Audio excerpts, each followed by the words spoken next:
All right, well, here we are again with another episode of The Truth Behind the Smoke. And I got to tell you, of everybody I've interviewed so far, I was excited about this. He's a legend in homicide. He's a detective, was with the Tulsa Police Department. In my research, as you guys will find out, the standard he set for the Tulsa Police Department Homicide Division is not even approachable by other homicide divisions. I'm just excited to be here. We're going to jump right in with Mr. Mike Huff, Sergeant Mike Huff. Good morning. How are you, sir? Morning. So I'm just going to kind of get in here and let some people know a little more about you. First of all, thank you for your service. You've dedicated, most of your adult life to the city of Tulsa and Tulsa County. And a good friend of yours, the sheriff of Tulsa, Regalado, he said, one thing I want everybody to know is what he has sacrificed, and let the people of Tulsa and Tulsa County know that he's just been a huge service to everybody. And so I wanted to put that out there. And also Lori Fulbright, someone you might know,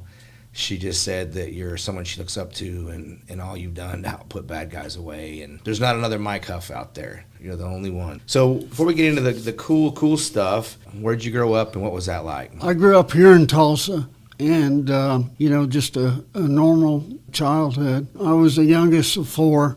My dad worked for the post office and my mom raised us kids. When I was growing up, my aunt was married to a guy that was a bootlegger, and he was very influential, successful bootlegger. And then at some point in time, the mob from Kansas City showed up and told him they were going to be his partners. He didn't really understand that until they put him in the hospital. He wound up being a lackey for the Kansas City mob, and he would make trips every month or so out to Las Vegas and bring back suitcases of money. And my aunt said it was just like in the movies, a black Cadillac would pull up and he'd take the suitcase out to him and they'd talk for a few minutes and go on. He was eventually murdered himself. That just kind of set the tone. He threatened to kill he did. He shot up my grandma's house because my aunt took a bunch of money that he had buried. He was very abusive, and she wound up going to Spain for about a year. And he shot up my grandma's house trying to figure out where she was. He threatened to, and he also had a couple cars blown up. Was that here locally? Yeah, that's here in, the mid-'60s. Okay. And he threatened to blow up our car. A couple detectives from Tulsa pretty much stayed at our house for a few days. And they were... And how old were you then? I was about 10 or 11. Okay.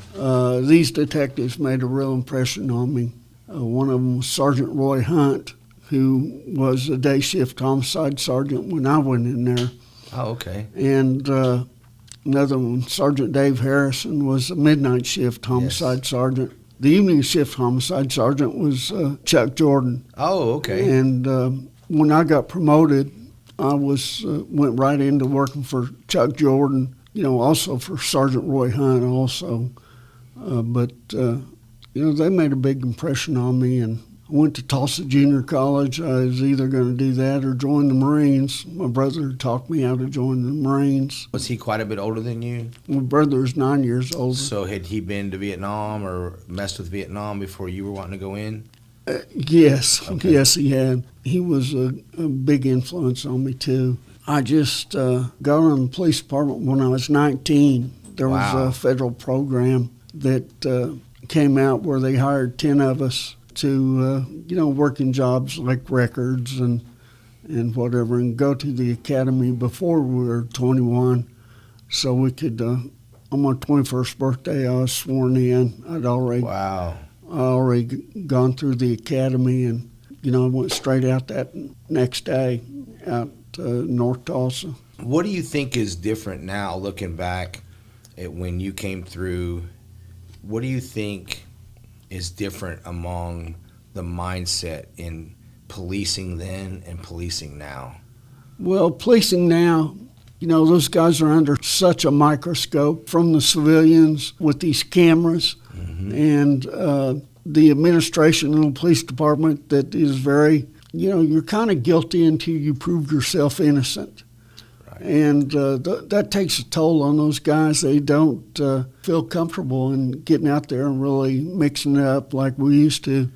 Do you feel, in current times, they're trying to defund the police and all the crazy terminology they have, and, of course, the media runs with, and some of them, duly, there are some police officers that aren't good police officers, but, there's hundreds of thousands of law enforcement, and then one bad deal makes everybody in blue look bad.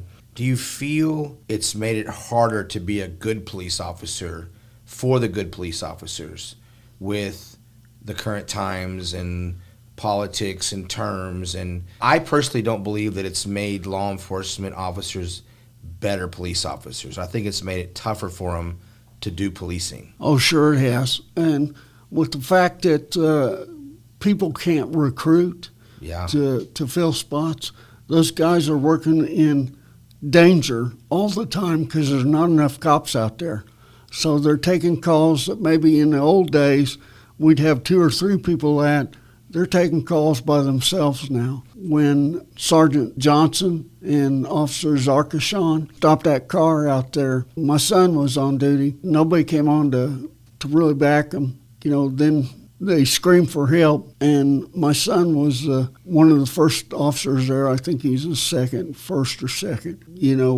What they saw was terrible. My son got a life-saving award for saving Officer Zarkashan's life, him and another guy. That's always in the back of their mind, what's going to happen to them out there. I knew Mr. Johnson, and I think sometimes civilians and politicians and lawmakers, I think they forget that, police officers are humans. We're dads, we're husbands, we're in the churches. A lot of law enforcement I know serve in the community other than being on duty. And, the public, they get angered when they see shooting. Even if they're justified, perfect shootings, what you would consider self-defense for a civilian, they get angry. But in my opinion, the pendulum's gone too far. I don't know the statistics or the dynamics of that whole call, but I know across the country, there was a black female that a black male retired her, beat her almost to death. And she said over and over she wanted to shoot him, but she was afraid to shoot him while she was getting skull fractures. He was beating, all because of the repercussions. As I also think through my training, the awesome people like yourself that taught me in the academy in 2000, I think that in a different time, that guy going for that gun on that call would have been shot and killed in the car. I don't think that he would have been able to try to execute the 2 officers. But I think that it's causing officers to be more apprehensive and doing the right thing to preserve life. Do you agree with that? Yes, I heard Sergeant Johnson was at a training just a week or so before his death, and he was talking about he really didn't understand what the police department wanted him to do or expected of him in dealing with people. In the old days, I hate to say that, old days, but, there would have been a different approach to handling that call. I don't think just because you're a bad guy you deserve to get shot, but I think that whether it's 2 civilians or a bad guy who's basically just not wanting to go to jail, the guy wasn't a heinous, wanted criminal. He just didn't want to go to jail, and he took a dad and a husband's life and maimed somebody for life. It's kind of handcuffing law enforcement in their mental capacity as to what to do. Even if the training's there, you're afraid of being ridiculed and prosecuted on the 10 o'clock news for doing what you're trained to do. Yes, I became very involved with the Betty Shelby investigation. Yes. I had retired, but I've had a lot of experience in use of force, and so her attorney hired me to be her private detective and try to find some facts out that had been overlooked. I knew her also. What are some things that maybe the general public was making accusations about that they weren't well informed about on that? Well, this guy was a walking crime. He scared people in North Tulsa. He had pointed guns at them, threatened to kill them. I look at things not the for the split second it happens, I look at the before, during, and after and find out what's going on. And that before stretched weeks, if not months, as to his reputation and his actions, what he had done. The previous night he had had that gun and was certain to kill a man. I think he was a high school coach, if I remember right, just going to visit somebody, and the guy confronted him on the street. You know, those kind of things, and the fact that he had so much drugs on board. You know, we look at all those circumstances. It's not just what happened the split second when the trigger was pulled. And so much of what people make their decision on is a 2-minute spot at 6 and 10 on the news. And the general public, a lot of them, make their whole decision about that situation based on a news clip. Yeah, and they're usually not 2 minutes. And depending on what station you watch, I mean, whether it's CNN or Fox News or whatever, they're going to put their own bias to it and, tell a story that they want out there, not necessarily the facts. Right. After 31 years you were in homicide, is there a difference between a murder and a homicide? Well, not all homicides are murders.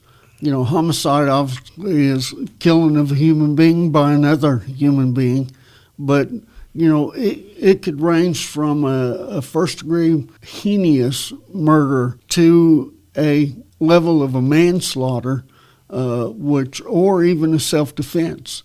You know, you just have to get all the facts and turn that over to the DA, and they're going to figure the actual charge that they're going to prosecute on based on your investigation. Is there a fine line or a big difference between self-defense and manslaughter? There's a pretty fine line there. I mean, self-defense is self-defense, and it's not a manslaughter. You know, there's, of course, accidental deaths. We look at everything from suicides on up, because a lot of times people don't want to accept a decision of suicide. Right. And, you have to investigate those and prove that it wasn't a murder. So you, even on suicides, your division, detective division, will be called out to the scene? Absolutely. So you probably don't get called out on fatal car crashes? No, not unless there's some indication that there was foul play. But any other time, basically, or any other instance where there may be discrepancy, foul play, you're called for more than just what the first 48 shows on TV? Yes. Okay. Did you always want to, when you started your career, did you always want to, and now that I've heard about when you were a kid, did you want to become a homicide detective at all?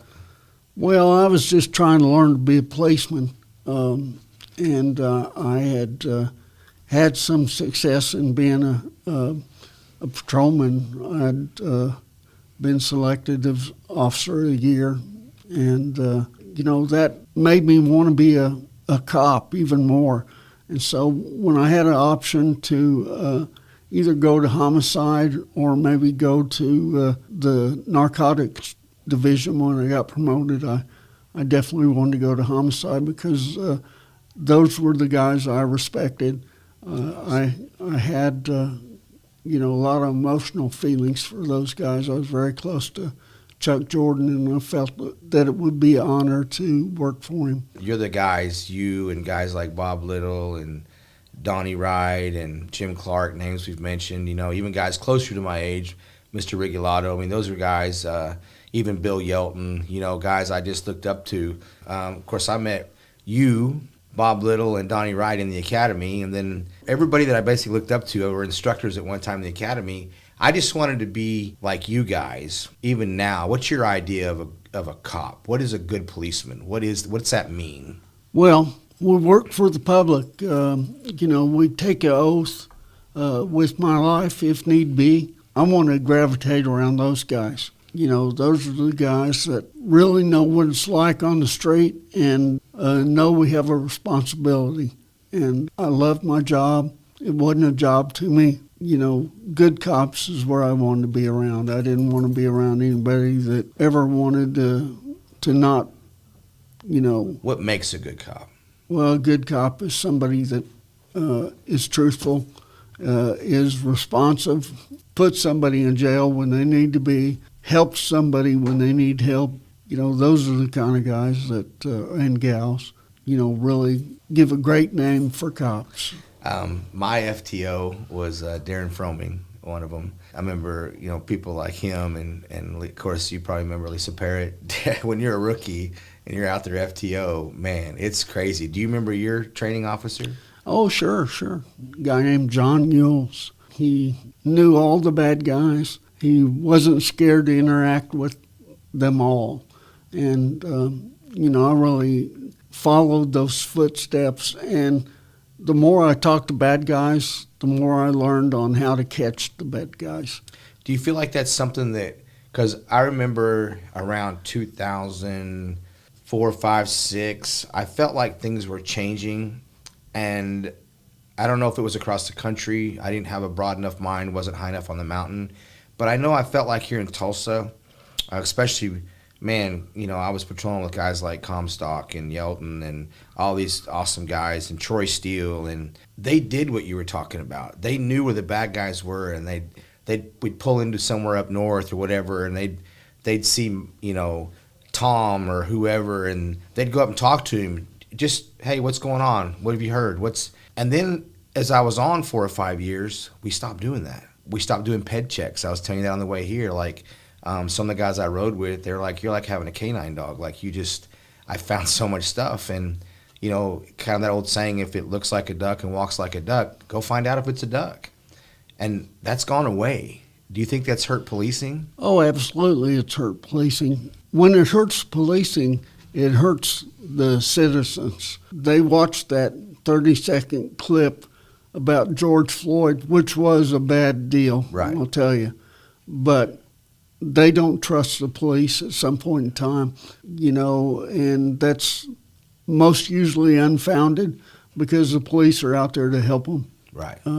Somebody gets her house broken into while she's asleep in the middle of the night and she calls the police. I mean, we're going to get there as fast as we can. I mean, it's and that's the way it should be. I hear in different terms and avenues, they're always wanting law enforcement to reach out to the community and be a part of the community and know your community.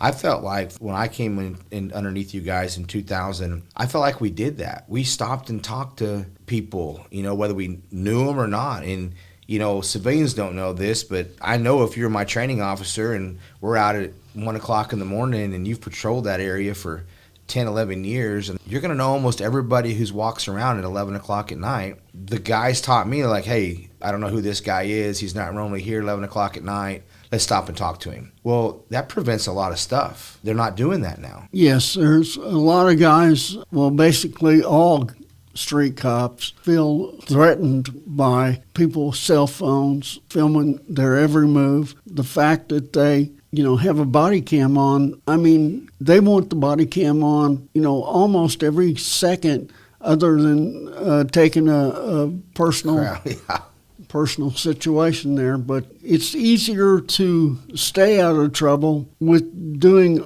only what you're assigned to do.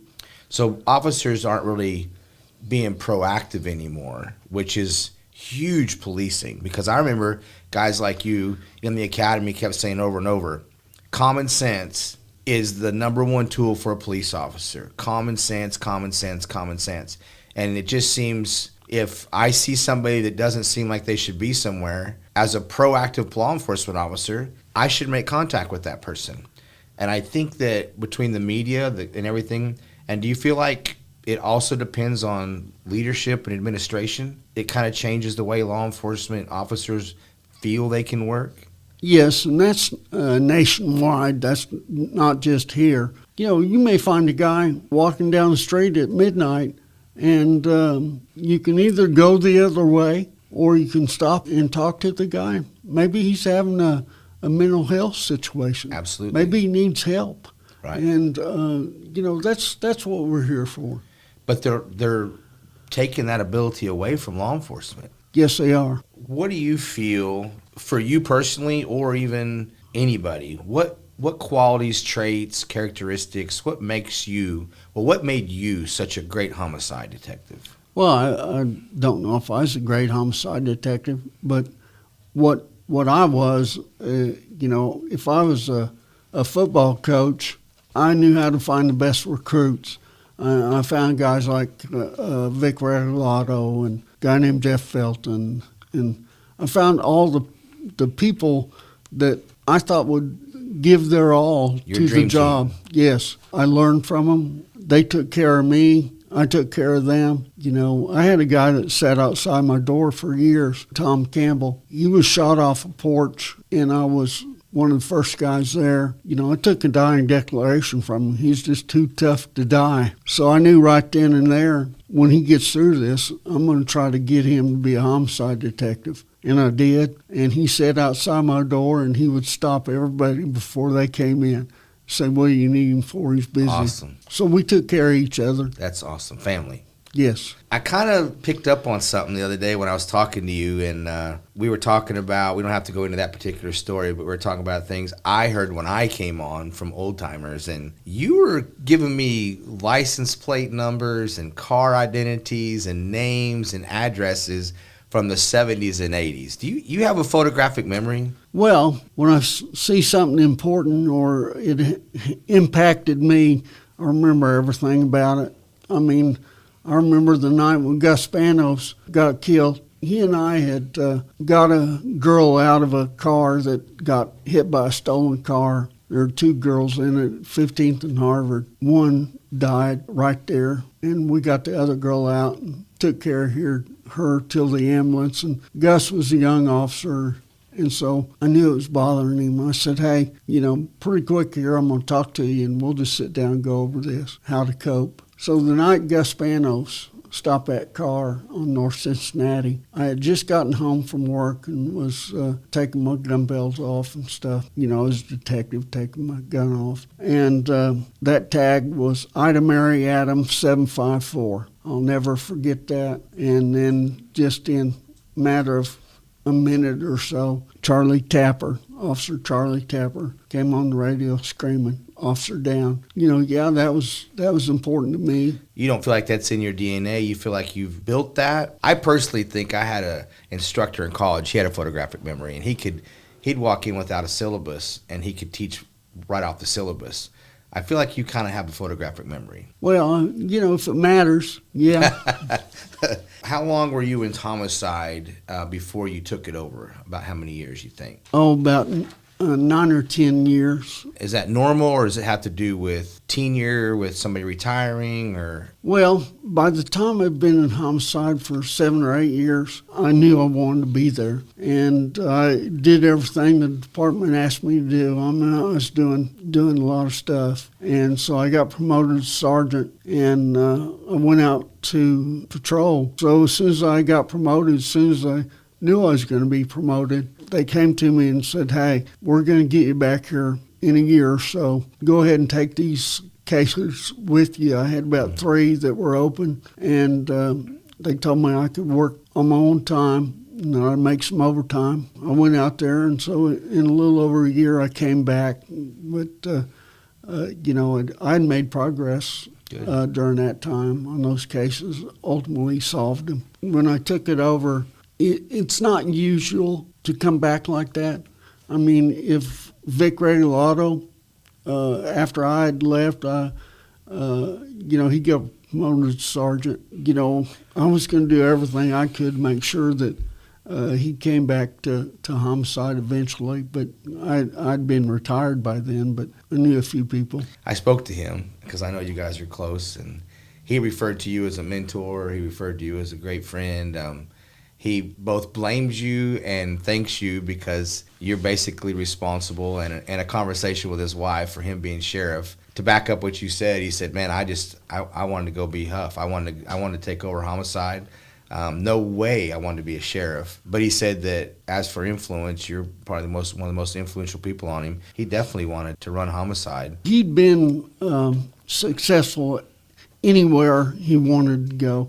He is a great sheriff, and I've been around since the 70s. He's definitely the best sheriff ever. I saw that place be in shambles when he took it over and he has just done such a great job. Well, I found out also, I was researching, in the late 70s into the 80s, there was a homicide detective quoted in saying that they had in LA area, they had like a 56% clearance rate. And that was like incredible. And when you had homicide, and even now the standard is still, it's 96% clearance rate. Nobody in the country has that. How has that happened? Well, Tulsa, going back to the early days, Sergeant Roy Hunt, he worked a case.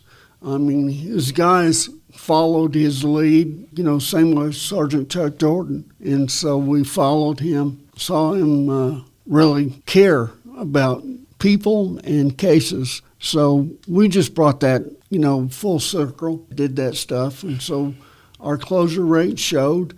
We had people come in from Kansas City, Salt Lake City, a lot of places made the trip out to Tulsa. They recognized what we were doing. They came out and asked us. Your daughter, in talking to people before this podcast, she said it wasn't just a job for Dad, it's who he was. Homicide Huff, that was my dad. She said, I think I knew more about solving homicides probably by the 8th grade than most young police officers do, just from hearing my dad talk and work all the time on the phone. So that tells me that once you had a case, it was 24 hours a day, 7 days a week. Well, it was. It was a struggle to juggle everything I had going. I mean, I had to work extra jobs. I raised 2 kids, went through 2 marriages. I had to be at baseball games, football games, soccer, you name it. And I didn't have a good balance. The job is not a 8-hour-a-day job. Not to put anybody down in any other city, but do you feel like that maybe that's why other departments don't have the high rate maybe that we do here? Maybe they clock out when they go home, or do you think maybe it's harder in other cities? Or a dead body is a dead body. Doesn't matter where you are. You're just as dead in Tulsa as you are in New York City. I think one of the things that we did is, along the way, we put the crime scene, the forensic guys, under the supervision of the homicide squad also. So we took a couple layers of bureaucracy out of it. Of course, the lab was always independent. We were able to communicate better, know more information about what they had found at the crime scene and whatever. We didn't have to wait for their reports to go through that channel. We would all sit around a big table and kick these things out there. So close-knit communication is key. Yeah. Are there different kinds of killers, do you think? Oh, sure. I could sit here all day. I like to look at it, and I broke it down into an organized crime scene or interaction as opposed to a disorganized. A situation where somebody put a lot of planning into it. That was a very organized person, as opposed to somebody picking up a rock and hitting somebody. Just like this girl, Lakin Riley, she was, somebody with a rock, took her life. It wasn't somebody with a gun. It's just somebody having an opportunity. I have no indication that he did anything of a sexual nature to her. I think they came out. I'm not 100%. I think they came out and said that there was some sexual wrongdoing there. So, do you think that the majority of perpetrators that you've apprehended or that commit murder, do they think they're actually going to get away with it? Well, most usually, but sometimes in the gang culture, those guys expect to get caught. It's a bit of stature for them, almost a rite of passage to go to prison. It's very hard for people to understand that mindset. If you were training me and I was blessed to be underneath you, how do you teach somebody to deal with, to be blunt, all the faces of death, and how do you cope with that? It's got to be a lot like soldiers. I mean, you've got to detach yourself in some ways. You've got to deal with the emotion. I mean, how do you deal with that? Well, first of all, you got to have a bit of faith. I think that's a very important thing to realize, that there is a higher power and that we just don't understand why things happen. So you believe in God? And yeah, oh yeah. Absolutely.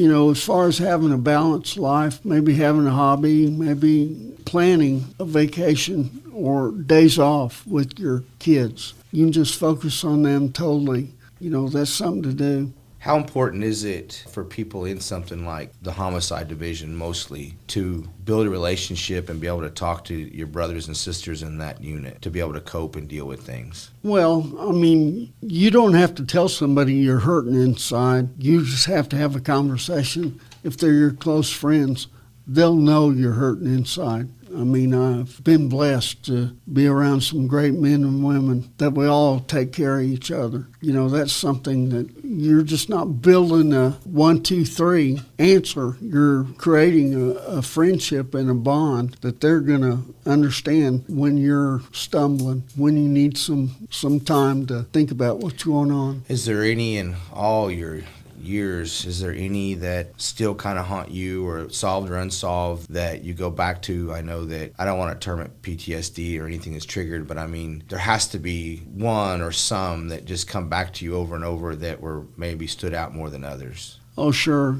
There are 2 boys in South Tulsa, Bobby and David Phillips. I think their address was 9817 South Oswego. Their parents found them as the family had come home from a Christmas shopping in December. One boy was bludgeoned to death with an axe. The second boy was shot, bloody scene. I still think about that. In fact, we're working on that right now. I got some good leads going on. Outstanding. So people don't realize that homicide, your division, they also work officer-involved shootings because it's a homicide, right? Yes. And so when that happens, you approach it just like any other crime scene? No. You're going to get questions asked of you that if you just look for that rock or whatever, it goes a lot deeper than that. Jim Clark talked to me years and years ago that I need to do a kind of more psychoanalysis of the situation. Not that I had any real skills, but if there was a mental health factor, if there was a history, like, for example, when Dick Hobson got killed, canine officer in the alley, the killer's dad was a canine officer. And always some question there about what that history was between the killer and his dad relative to the fact that he killed a canine officer.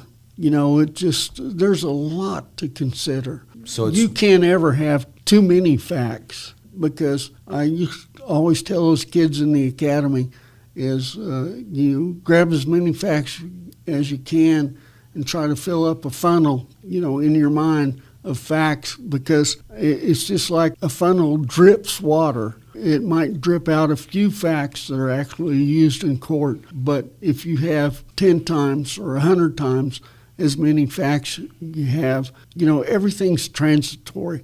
If you don't recognize it, recover it, note it, you may find years later somebody will ask you that question and say, well, what about this or that? I always like to say, let me check my report. I took box after box of my old reports home with me. I'm just now going through and getting rid of or shredding a lot of stuff. I always liked that information. I always wanted it. Why do you think Tulsa has so many homicides? Or do you think it's fewer dads in people's lives, less discipline with the kids, society's changing, video game? What do you think is making homicides so astronomical, that homicide rate? It goes back to, I think, being involved as parents. I used to go to a lot of meetings and stuff with church people and others. I'd give out my personal phone number and say, hey, you can call me 24 hours a day. I don't care if we can get one gun off the street or, one bad guy, some help, So, I think there's a lot of guns. It's a status thing to have a gun, whether you steal it or have a straw purchase or anything. These kids want a gun, and they shoot at people almost as a sport when it gets in, the gang culture. But, if somebody was, I saw something on TV the other day where a Philadelphia policeman was saying a message to parents, get in your kid's bedroom and look if he's got a gun under a mattress or under the bed or in the closet. Do that every day. I think it should be that way for drugs and everything. I feel like the parents are feeling like they can't do what my dad's and, like when we were kids, like they're just kind of, once the kids go off to their room, and when I do interventions for families through my nonprofit and things like that, I've got parents texting their kid down the hallway. Right. And haven't been in their bedroom in maybe that whole year. They don't even eat together at the table anymore. And a lot of times I've said, when was the last time you sat at a table with your kid?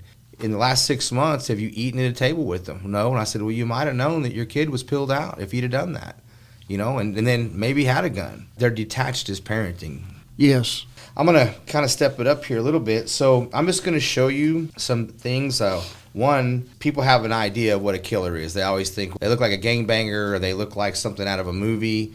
But then you look at this guy. Oh, is that Dennis Rader? Dennis Rader, the BTK. Yeah. We don't have to go in a lot of depth, but it's going to lead to some other things. So like when you, based on all your years, 30-some years, when you look at this guy, what thoughts come to your mind? I don't have any preconceived thoughts.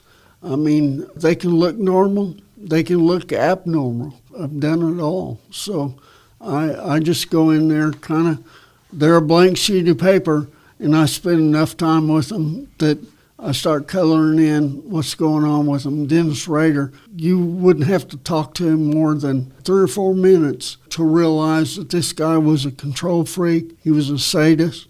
I mean, we worked a lot with Wichita during that situation. In fact, I had a buddy that made the arrest, and he called me because we had done so much work. We'd become friendships with him. He called me when he had Dennis Rader in the back seat with him.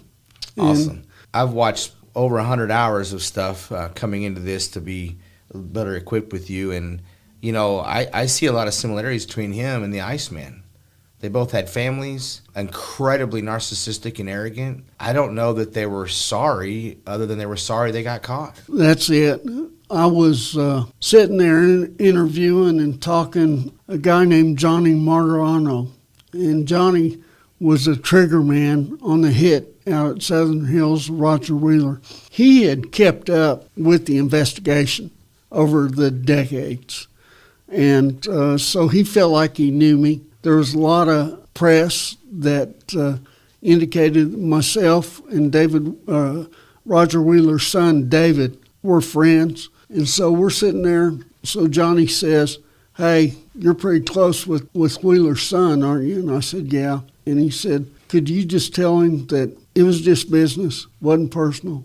I'm sorry. And that really just, knocked me back, because I was wondering, how could I say that to David, knowing how this has really destroyed his life? So do you feel like there's a difference between the modern day sporadic gang shootings and things versus kind of the old mob type homicides? Do you feel like there's a different mindset to it? And was there more of a, I don't even know how to say this, more of a business, cordial, no offense type? Well, I wouldn't call it cordial, but it was.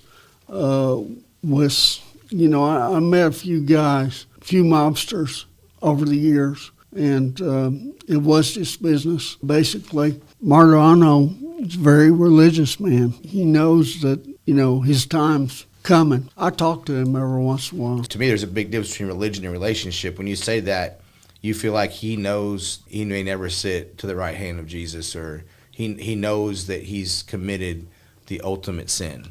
Sure he does.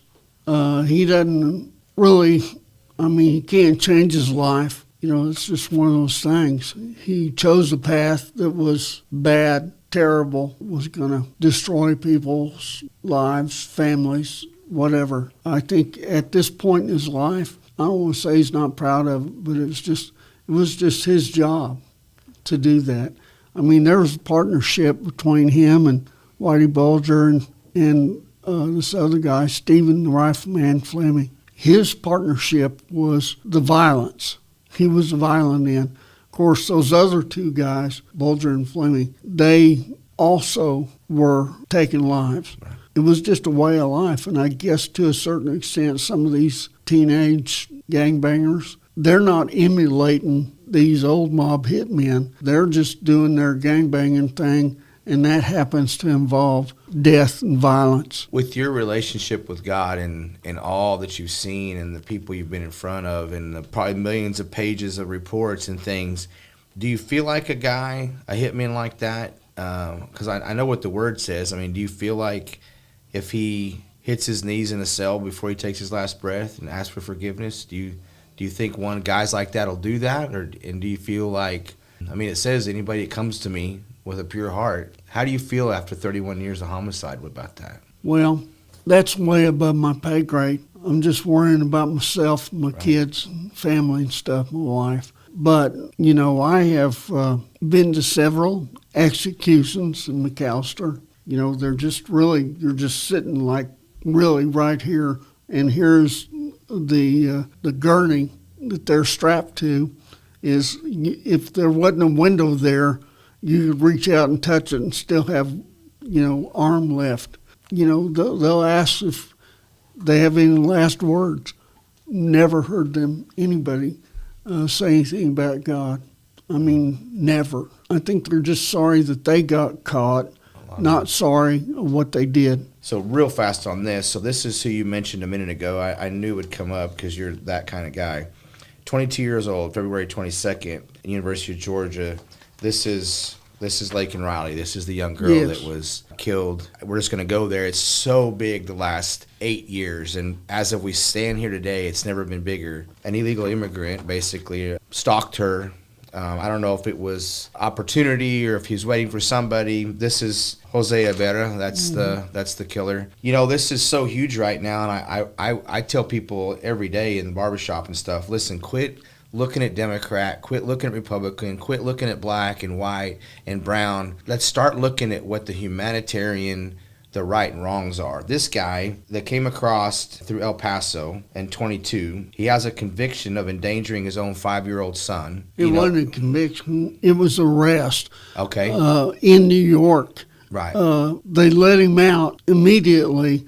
They didn't hold him for ICE. The system is broken. This is a result of having a broken system. I think that people nowadays just think it's a fact of life. They're not looking at how you fix it. I mean, how you fix it is the old theory years back was the broken window theories. Right. And that is not letting little things turn into big things. So whether that thing in New York was going to send him to prison, that doesn't matter. He should have been deported immediately. He's illegal just by his very presence here, committed a crime, probable cause to have committed a crime. Well, hey, send him home. Right. And I was reading some stuff that his wife had said, and I thought maybe it said he was convicted of, but she's very open about what's going on, and I just don't see how we can't control. Have you ever worked a homicide here with an illegal alien in Tulsa and had to deal with the circumstances of that? Well, I don't know if they were illegal or not, but, actually, I guess I do know. We had a lot of Hispanics here from a certain part of Texas, and the word got out that Tulsa was good. So these people would make their way from the border to Tulsa, and we've had homicides with them. Are you referring to organized, a cartel presence, or are you just talking about a group of people? No, just a group. The cartels, as far as I know, back in the 70s, 80s, 90s, they weren't a big player on this side of the border. There was a van that went every Friday from Tulsa Church to the border, and they would bring back 10, 12 every Friday. And some of those guys were not good. The most were good, but there's laws against this, and we need to enforce those laws. And when it's so far out of hand, so lawless, so broken, and there's no desire to fix it. Security is like layers of an onion. First of all, you need a wall. Then you need somebody to monitor activity around that wall. You just don't need people that, these 100 people came in and let's process all these people and then just release them. It's hardly catch and release. And then you look at this stuff like last night where these 100 or 200 people smashed down their barriers and assaulted these National Guard troops. That's the invasion. There's something wrong here. I just wonder why somebody has there's probably 10 million illegal people just in the last 3.5 years. Where are they? They're taking up, tax dollars. They're crowding out people like in Chicago. Did you hear recently the video's gone viral about the young kid at the border, and he's talking about basically what you're talking about, invading the border and taking over some of these homes, these abandoned homes or homes that are empty, that maybe they're not rented right now. And he's making a call out to everybody coming across the border. He's like, let's invade and take over these homes. There's all these executive orders to dismantle things that were working. Why isn't there an executive order to fix this? Plug the hole, do whatever it takes to stop this invasion and stop the people that are going to exploit our system, or going to kill people, commit crimes day in and day out. They're not coming over here to add to our society at this point. They're just coming because they can get free stuff. So referring to Texas in reference to the immigration deal, that governor there has been trying to plug the hole, as you said. He's incorporated the National Guard, who technically they are Department of Defense, but they are also under a governor in every state, the National Guard is, and they've been basically concertina wiring and putting men there and on the border. And now he's basically told, our administration, if you're not going to protect the United States and Texas being a part of that, I'm going to protect my state. He's trying to pass laws now to where they can, at the state level, he's going to secure his border, however he has to do, and actually arrest, outside of the federal government, arrest illegal immigrants coming across and turn them over to ICE. How do you feel about that and his position? Well, the way the law was written, to my understanding, they have to be able to prove that the person came across illegally. I mean, like say, maybe that they were observed crossing the river and not coming in through a port of entry. Then they can send them back.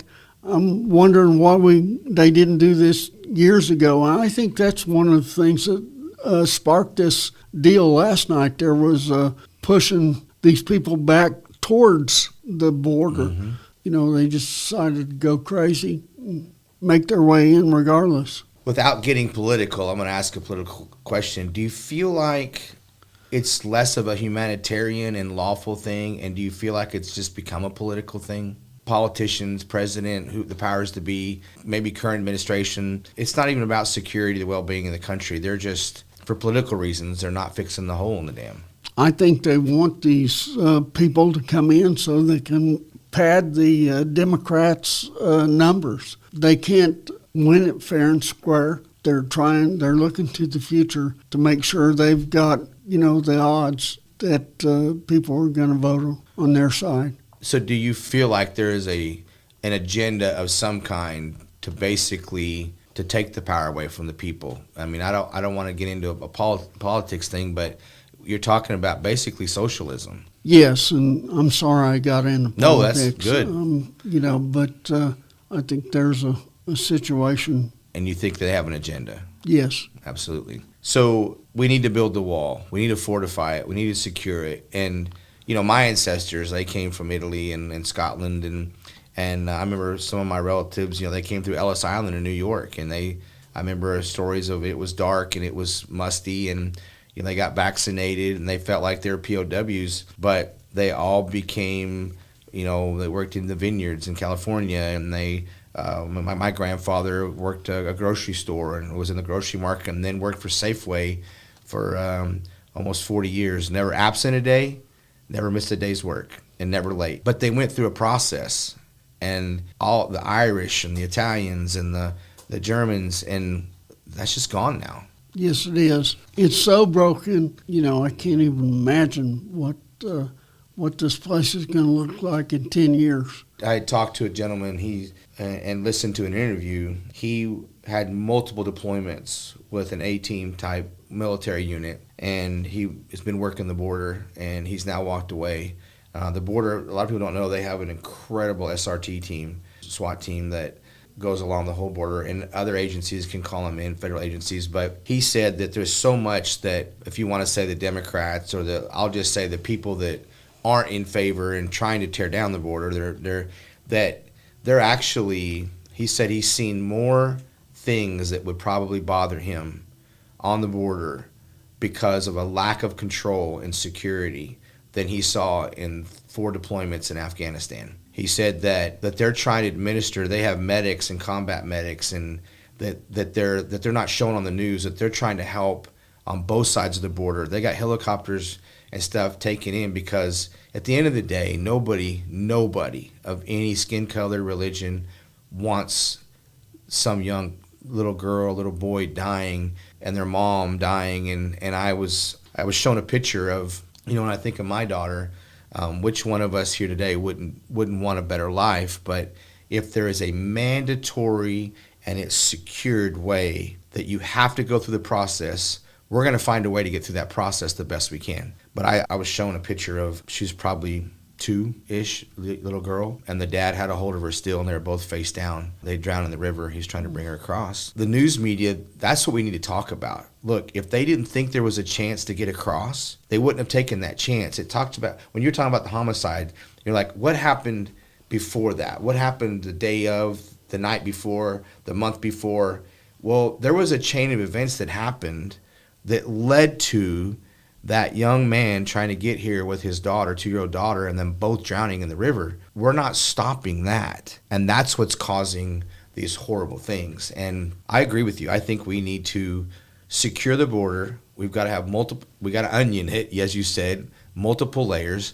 And if people coming from, all over the world, they're coming from Colombia, El Salvador, Venezuela, even they've tracked people coming from India and Pakistan across the southern border. Do you think there's ever a chance that we'll be able to work with Mexico and help secure their border on the southern end and to help secure the border here? Or do you think it's just going to have to be 100%, we've got to secure our border at all costs on our own? Well, I think we have to do it on our own. I don't think Mexico is willing to play real good with us.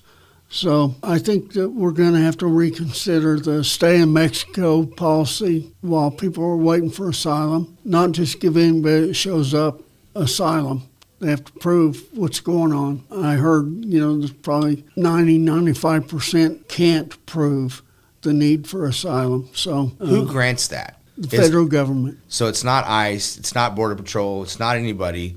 So there's a room somewhere with people or an agency that says, okay, you get asylum, you don't, you get asylum, you get asylum. There's actually a group of fact checkers that are... There are designated judges. Judges, okay. It's a process. So. Okay, so this guy here, you probably noticed this guy, wanted poster Whitey. for Whitey Bulger. Yeah. We're going to kind of wrap up with this. It's I had no idea you were young, and then here's Paul Rico, sending some stuff on him. When this call went out, this legendary homicide here at Southern Hills, that Roger Wheeler had been killed at Southern Hills in the back parking lot. Were you on patrol then, or were you, what was your spot on the police department? No, I was in homicide. I went in homicide in 1980, and this was May 27th, 1981. So I had just got to work. We were sitting around just going through our daily papers and stuff. The call went out. I just assumed that maybe it would be like a groundskeeper type dispute with another one or something like that. So we started down there, and it was coming on that sounded like it was going to be a whodunit. We got down there. I had no knowledge of who Mr. Wheeler was, but when we saw him shot in the face, sitting in his Cadillac, boy, there's a lot going on there, and You know, we worked that scene for hours and hours. Probably got into the station about midnight. A lot of activity. You know, the talk was that they were going to put together a little task force. And I really wanted to be on that task force. I had no idea this was going to lead me to Puerto Rico, to the biggest FBI corruption scandal in its history. I had no idea. So when you guys, let's say when you guys cleared the scene, what were you thinking at that moment that had happened here? Well, obviously, I thought that there was suspects that had come into Tulsa. I didn't think this was a local job. Because of who Roger Wheeler was, a big business guy. And for people who don't know, Southern Hills is a PGA golf course. It's a private golf course. It's a beautiful place. Yeah, I think I may be wrong, but it's around 100,000 to join. I mean, you don't just go play golf there. Right. And so a homicide there is odd. Is international news. Right. And then so when you saw, you said you didn't really know who Roger Wheeler was, but you knew being there geographically, this wasn't a robbery gone bad maybe. Yeah, I mean, you got to go back to 40 years ago. There wasn't a phone. There wasn't a Google. You know, there was landlines, you know, newspapers, or, you know, I mean, these things. There was no information that we could put together. I mean, instantaneous information. Yeah, you bet. Anyway, I came back in the station about midnight, and I wanted to be on this task force. Told Sergeant Jordan that. Jordan was huddled up with Sergeant Roy Hunt, who ran the day shift. I could see him over there talking. And our squad room in the detective division was called the bullpen. Those two guys were kind of the big guys. You know, I was in the cheap seats. Mm-hmm. So Roy Hunt called me over. I had this connection with Roy that had went back years when, you know, they were guarding my house. Roy said, "I hear you want to be on this task force." And I said, "Yes, sir, I do." He goes, "What do you think you can add to it?" And I said, "I don't know that I can add anything other than just do the best I can. That's all I can do." He goes, "Well, all righty then. Let's drink on that." So he reached into his desk and he brought out a big bottle of whiskey and a couple shot glasses, poured us a couple shots, and we had a toast. Awesome. And drank a toast, and that was it for me. He said, "You know, I'm just going to tell you one thing. Your life's about to change, and it's not going to be for the better." He said, "Are you really want to do this?" And I said, "Yes, sir." And I had no idea what he was talking about. What was your first big step or the first moment you thought, your first oh crap moment when you realized how big this was? What happened, or what did you find out, or how, when you were like, yeah, this is definitely... Oh, there's so many moments. I mean, I had 20 years of moments. Jordan really liked this lead. We had put out the composite drawing that Harvey Pratt, the OSBI agent, Indian artist, had put out the composites. So when that got publicized in the news, we got a call that a guy named Pat Early had left Oklahoma City, and they thought he was, him and another guy were coming to Tulsa that day. So Jordan perked right up on that. Pat Early was part of what they used to call the Dixie Mafia. Of course, there wasn't instantaneous information, but we learned a lot about the Dixie Mafia in the 70s. Where were they out of? Well, they were out of the South.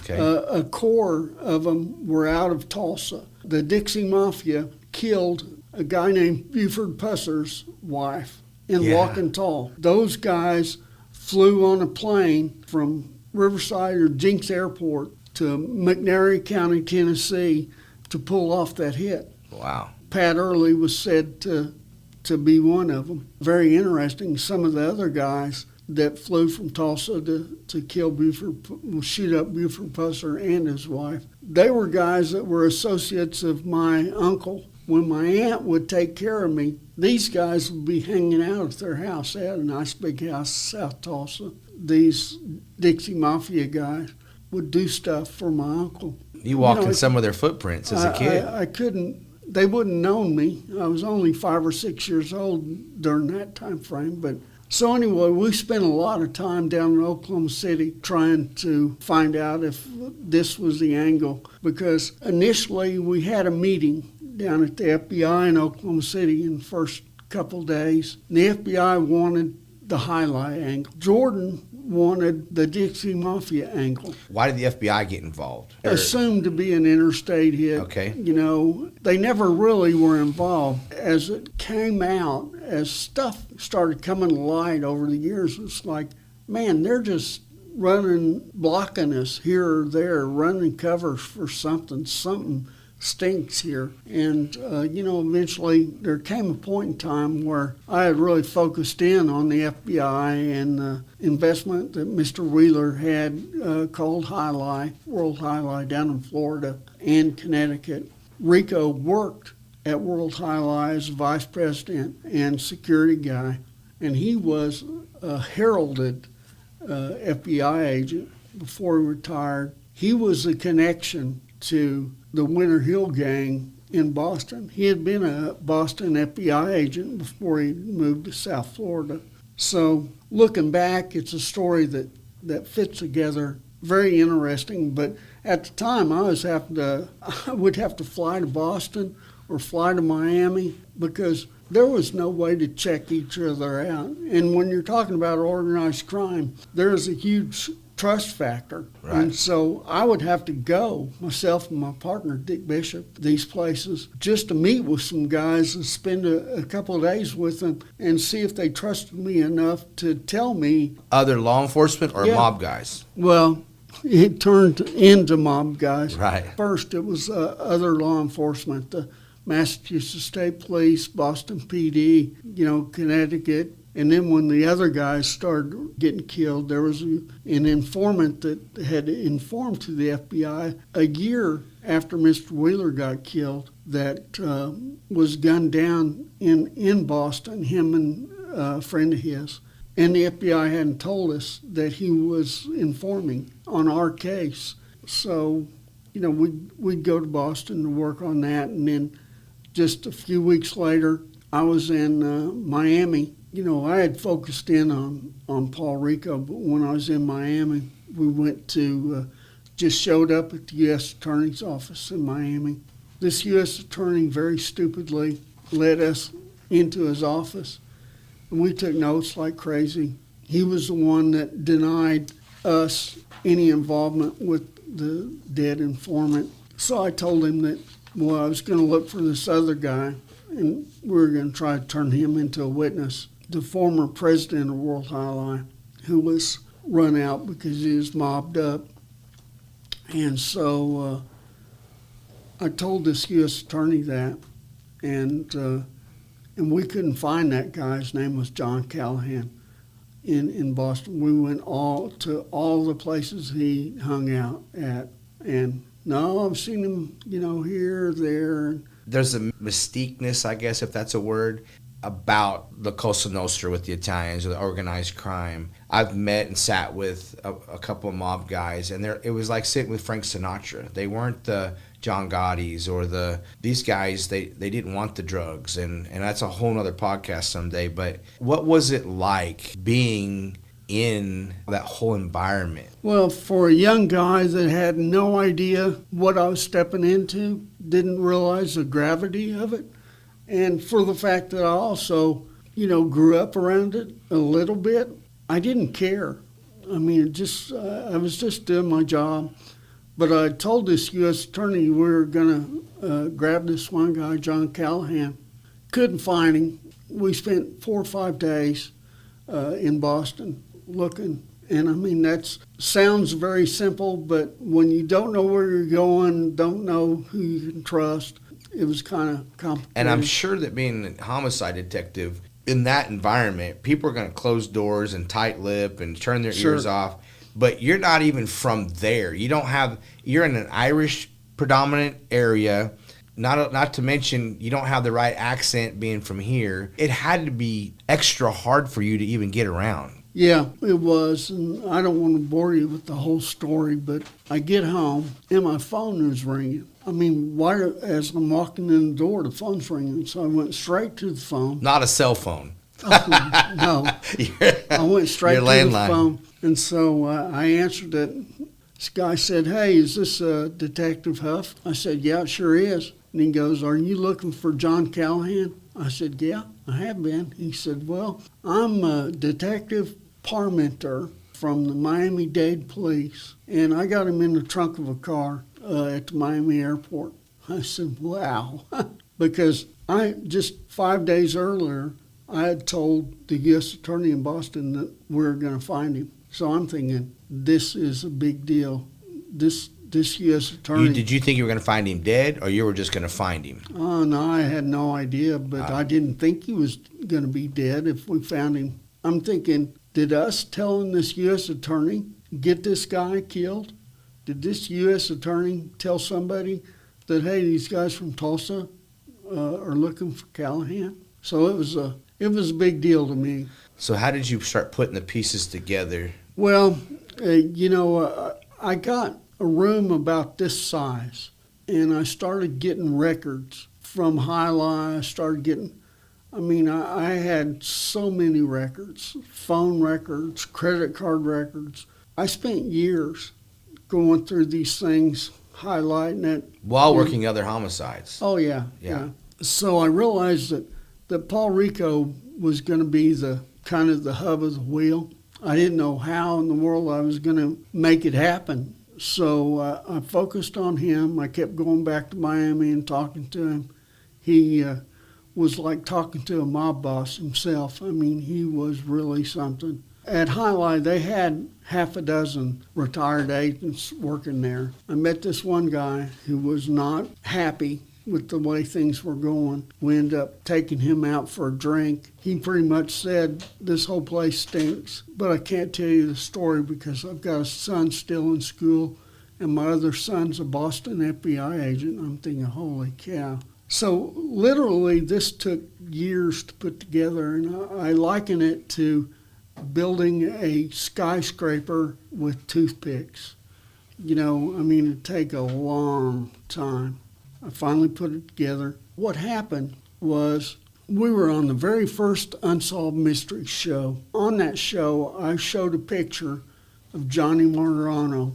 He was a fugitive at that time. I showed his picture, said, "If you see this guy, call us." But I had to throw in, "or call the FBI." I hated that, but that's, I wasn't the decision maker on that. Years later, and Martirano told me, he said he was on vacation in Hawaii. He sees this show, Unsolved Mysteries, because it was the very first reality investigation show. It was when there was only ABC, NBC, and CBS. There wasn't every show in the world on cable. He said, as you showed my picture, it ruined my vacation. And he goes, "I knew I was going to meet you someday." And I said, "Well, you are." And you did. So years later, I was still working on so many different angles. And I was on the road about every 3 months. I was on the road. In the 90s, the Massachusetts State Police were working a case, a racketeering case on Whitey Bulger. They weren't doing anything about the Wheeler case. They didn't even know about it. They had an informant down in Florida that said, "Hey, this guy that a policeman showed his picture saying that he was wanted in regards to a homicide in Oklahoma, I know where he is. And he has got a fake name and all this stuff." And so they sought out this Unsolved Mysteries show they didn't even know about. They realized, okay, this is a legit deal. So the guy gave up where Martirano was living, and he got arrested. Was he living up around Massachusetts? Where was he No, living? he was down in South Florida. So I got a call. The old Massachusetts State Police guys that were helping me back in the 80s, they called me and said, "Hey, we're not part of this deal, but these guys have Martirano." When did you catch the first windage that he was involved, that Whitey Bulger was somehow involved, and it became that whole clan up there. I didn't know what was going on up there. Those guys knew that Bulger was in charge of everything up there, the Irish mob. I eventually got to go talk to Marano. It's such a long story. I hate to bother you. There's getting ready to be a good book come out on it. Oh, okay. So the book, a book that you're involved in? Yes. What's it? Tell me about that real fast. Well, the working title is Killing My Father, the largest FBI scandal ever. But I don't know. The publisher is trying to think of a different name. Okay. But and this is something that David your Wheeler, works. David Wheeler is the primary author. He was joined by a Tulsa author who had written a book called One Murder Too Many about the Wheeler murder and Whitey Bulger. It was a dual biography between Roger Wheeler and Whitey Bulger, who were about the same age, and they both grew up in Boston. And it's a very good book. I had thousands of pages of reports, probably 100,000 pages of my reports, that when I retired, they told me, the records division had their file, but they said, all of your stuff, your notes, whatever, if you don't want it, we're going to shred it. So I said, yeah, I want it. So I drove it. I loaded it up. My wife told me we didn't have enough room for it at home. So I drove it to Texas, where David Wheeler was, and I knew he was wanting to write a book. So it turned out it was 800 pounds of reports. Wow. And so is that a U-Haul? What is that? The back of a truck? What is that? That was a big SUV, expedition filled from bottom to top. So I drove it down there. So that was I haven't written much of the book. Right. But those two guys, especially David Wheeler, has. And it's going to be a very good book. So much freedom of information stuff. He got a bunch of internal FBI memos. It'd be neat to maybe, through you, maybe do something like this with Wheeler and and promote the book. He's in Austin. Okay. But Larry Yaden, the other author, is here in Tulsa. Okay. So what happened to kind of supersede? So you're closing in. It went over almost 3 decades, and then because at some point in time I found out that people to know more about you, you're very intelligent, you're tenacious, you're like a honey badger, a quiet honey badger. You don't care. You're going to keep going and going. But you, I found out, were basing vacations on suspected sightings of Whitey Bulger, and you would print off flyers to piss him off. What about that? So what were the flyers, and what was the... Well, I had a R wanted poster for his murder, and I had a picture of him that really looked like he was a very unflattering picture, let's put it like that. And I had been talking to people that were close to him, and they told me, hey, this guy's a cross-dresser. He's probably going to be at a nudist colony or a gay location. So was he doing that to hide his identity, or he really was? It's hard to believe an Irish mob guy. All the above. They were talking about his girlfriend and how he would make his girlfriend get underneath a table and kiss his toes. And she always said, God, he's got terrible breath. And so I put that on the wanted poster. Everywhere we went on vacation, I would take a stack of them, and I would hand them out everywhere I'd go. And I'd find down in South Florida, I knew of a couple Boston transplants that had bars. I'd put these wanted posters up everywhere. I'll send you one. Yes, I'd love to frame it, put it on the wall. Do you think, did he ever see those, hear about them? What came of that? I heard from people that heard from, I never heard straight up, but yeah, he really was upset with me.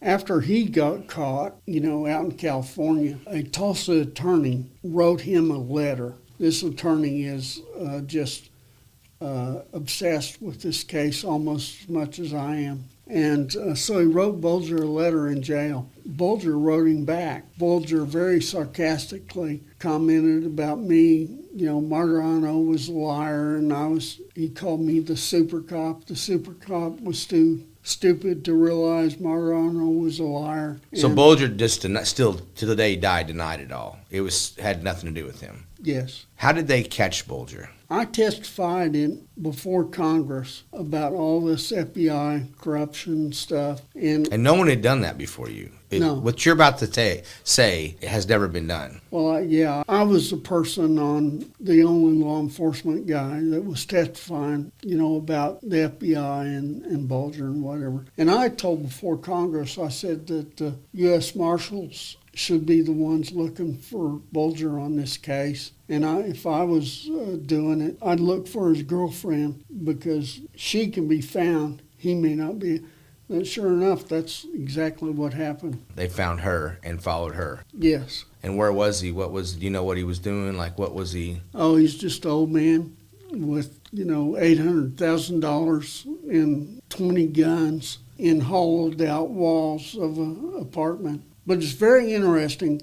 This thing was going on for a long time, this surveillance. Well, they just happened to decide to arrest him on a day about 2 weeks after I retired. It was very public retirement, right. Whatever. So they waited till I was out of the way. Oh, you think they did it on purpose? I believe so. Because they didn't want me involved because I'm the you were wild right. card. I'm the one that, right or wrong, I wasn't holding back on what was happening, and they didn't want me to be a part of it. Was the FBI in the end a part of that arrest, or just U.S. Marshals? Yes. No, they were. U.S. Marshals were just one guy, but the FBI was running the task force. And then what happened when they found out? Was there anything? Did heads roll? No. About the corrupt the CIs and the FBI? Nothing happened to all the corruption, and that was kind of revealed. Paul Rico died in jail here in Tulsa County. Right. The guy that had replaced Rico as Whitey Bulger's handler, a guy named John Conley, he was arrested and prosecuted on the murder of the guy in the trunk of the car in Florida. He helped set that murder up, and so he's gone to prison, but recently he got out on a medical discharge suffering from cancer. So I'd say some heads rolled, but not really.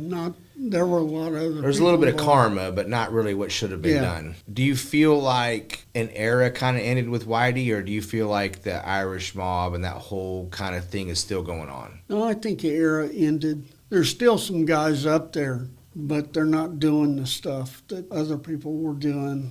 They're not bodies falling all over the place and stuff. Very interesting. I'll just say one more thing. I'll let you out of this. As I was working on this, and I had Margarano and this, that, and the other, Margarano told me that the guns got shipped to him by one of the guys in Boston in a Greyhound bus. Wow. He had a grease gun and a .38 and some tools Slim Jims to get in cars, steal a car and stuff. And in disguise, they got beards, false beards and stuff. So I went to Boston. And I found this guy that he didn't want to talk. His lawyer put us off. And, this was over a year or so. So finally, the last-ditch effort, I told the lawyer, I said, well, hey, tell Pat, a guy named Pat Nee, tell Pat that my great-great-grandparents came from Dublin to Boston, and then they made their way out to southern Kansas and the Indian Territory. So I told the lawyer that, and about 2 days later, he called me back. He said, hey, if you can get up here in the next couple of days, Pat will talk to you. So lineage and heritage, it's huge to those type of people. Yes. Because, that meant everything. Yeah, it was. And this guy gave it all up, the whole story. How Margarano was a trigger man, and how Bulger was putting it together, and how Rico was involved because Rico they were wanting to take over World Highlight and skim the money. Right. Because it was a big operation. What was the business? What is that? Highlight, if you ever saw Miami Vice, Mm-hmm. and at the front of it, they had these guys that looked like they were playing racquetball. Yep. They have big baskets Mm-hmm. on their hands. That's called a cesta. They throw that up against the wall at like 100 miles an hour. The ball, I think, of Pilata, and people bet on them. So that was the business of Highlight. In fact, that was filmed at World Highlight. All the shots, and they had places in Miami. Had several more in Florida, and one up in Connecticut. If you could have sat with, or even could now today, in a room one-on-one with Bulger, what would you say? Any questions? What would you tell? I just asked him, what was he thinking? Because they actually chose Tulsa because they said those guys out there never solve it. Let's not kill him in Boston and Miami because they might solve it and connect us to it.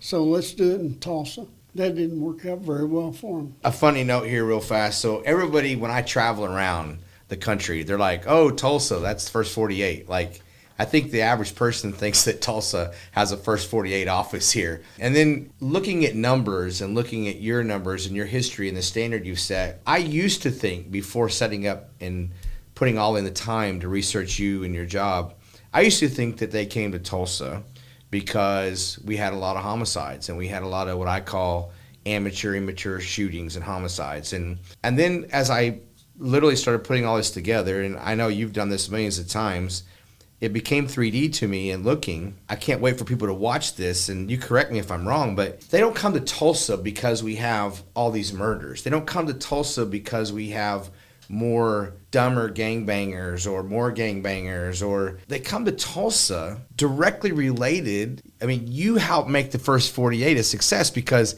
if you have a TV show that's about solving crime and solving murder, you want to take that production crew to a city who solves crimes. Sure. And solves the homicide. So people kind of have a backwards approach to why Tulsa and First 48 are so connected. It's because your livelihood is based on a show that people solve homicides. Then you want to go where people solve homicides.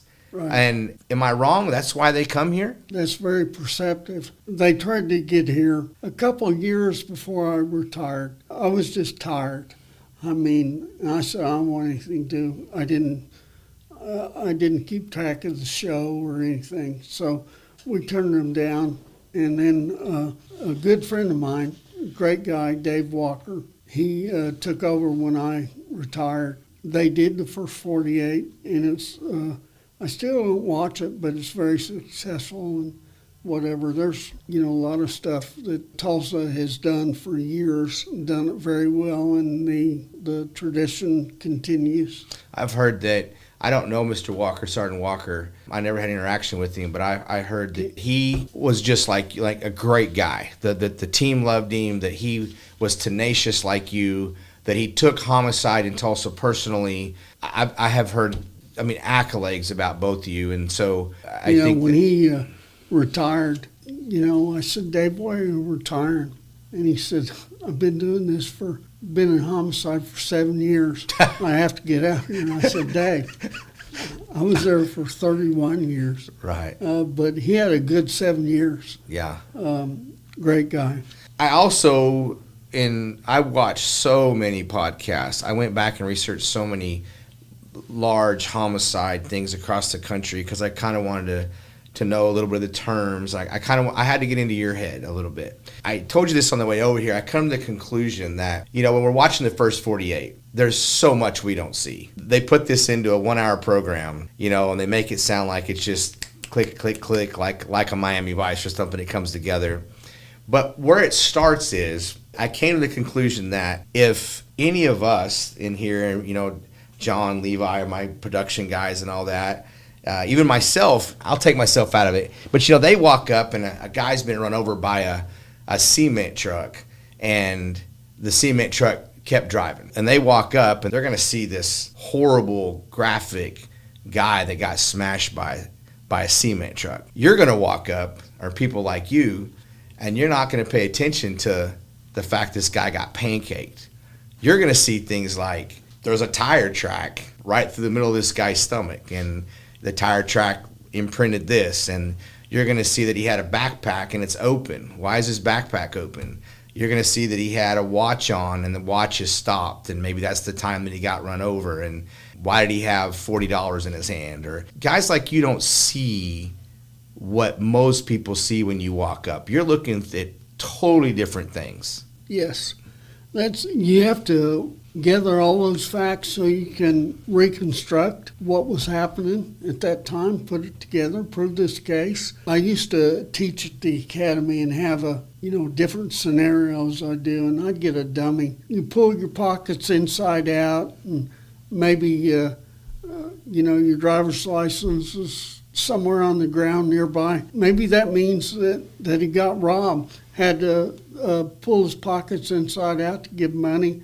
Maybe somebody was going through his wallet and tossed the driver's license and, ID cards and left with the wallet and credit cards and money. So, you just have to see things kind of through the eyes of death right there. What happened right before this deal happened to cause him to get killed? And what led him to that point?